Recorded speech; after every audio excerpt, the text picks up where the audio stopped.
Waktu itu mohon maaf ya, saya menyebut merek, mohon maaf. Diambil obat, ya dok, saya nyebut merek, mohon maaf ya, Lovenox. Obat apa itu? Obat yang dipakai untuk mengencerkan darah. Biasanya diberikan pada penderita penyakit jantung, stroke dan gangguan bekuan darah. Lovenox. Di situ tertuliskan kata apa? Porsin origin. Ada yang tahu porsin? Ada yang tahu? Nggak ada yang tahu. Berarti kalau dokter ngeresepin obat apa aja ditelan semuanya nih. Masya Allah. Porsin itu isinya pak, babi pak. Malah di boxnya tertulis kata-kata bener-bener bersumber dari babi. Saya bilang, waduh, berarti dok kalau antum ngeresepin porsin satu pasien, antum telan itu obatnya, kira-kira ibadah orang tersebut diterima nggak sama Allah? Diterima atau tidak tuh? Tidak akan diterima dok. Siapa yang dipersalahkan nanti? Antum yang menuliskan resep. Satu. Diambil lagi obat yang kedua. Saya cerita latar belakang dulu ya sebelum saya terapi senyum. Diambil obat yang kedua. Pada waktu itu diambil apa? Atrapid. Apa itu? Insulin. Tulisannya apa? Human insulin. Jadi diambil dari manusia yang telah meninggal. Diambil pankreasnya, insulinnya, yang menderita penyakit kanker pankreas, dibuatlah obat. Berarti dokter sudah menyuntikkan manusia ke dalam manusia. Diambil lagi obat yang ketiga. Wah, luar biasa ini dokter. Apa Ustadz ini? Diambil obat namanya analsik.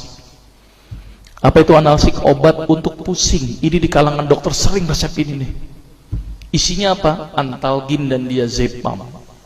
Diazepam, makanya kalau orang minum obat ini pasti ketagihan, saya yakin. Kalau minum obat warung nggak ngefek ini.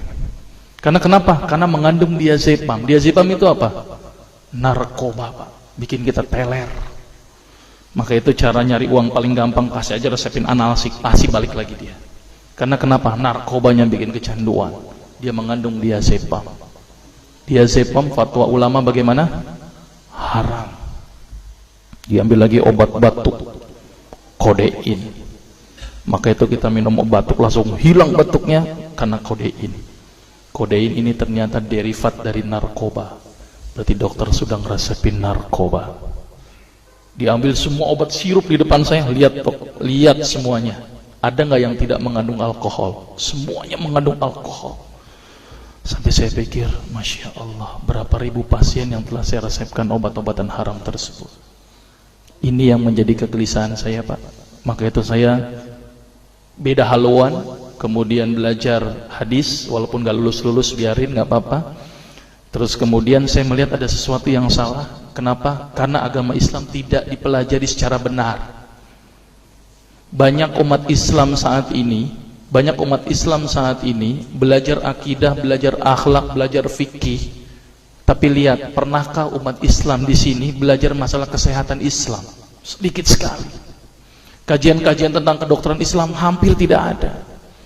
Makanya tidak heran sekarang umat Islam yang notabene hebat menurut saya katanya, tapi ternyata banyak yang sakit karena dilupakan aspek ini.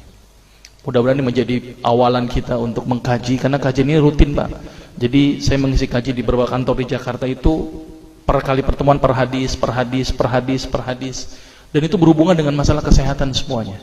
Jadi ternyata Allah ini menurunkan ibadah, memerintahkan kita untuk sholat, puasa, tahajud, semuanya ini bukan untuk kepentingan Allah pak. Allah nggak butuh sholat kita, Allah tidak butuh puasa kita. Ternyata Allah menurunkan ibadah adalah bentuk rasa sayang Allah kepada barang ciptaannya, yaitu manusia.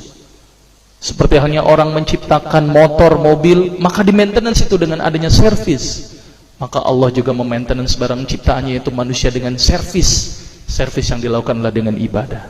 Jadi kalau seandainya kita tidak melakukan ibadah, sama aja tidak mau servis diri kita sendiri.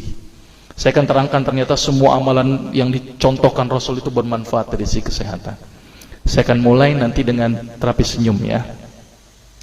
Ini lewat saja.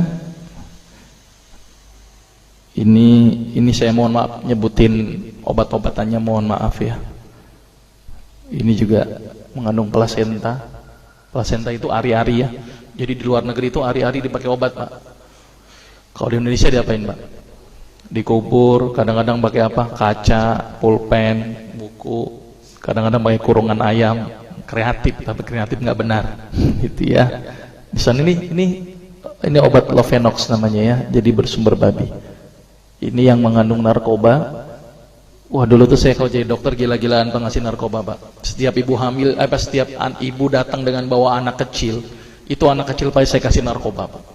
Kenapa? Karena ibu-ibu paling seneng kalau anaknya datang terus kemudian tidur pules. Wah, seneng banget tuh ibu-ibu. Apalagi obatnya yang tokcer, paling seneng itu orang. Maka itu saya kalau ngasih obat antibiotik dulu nggak namanya amoxicillin, ampicillin, nggak level buat saya.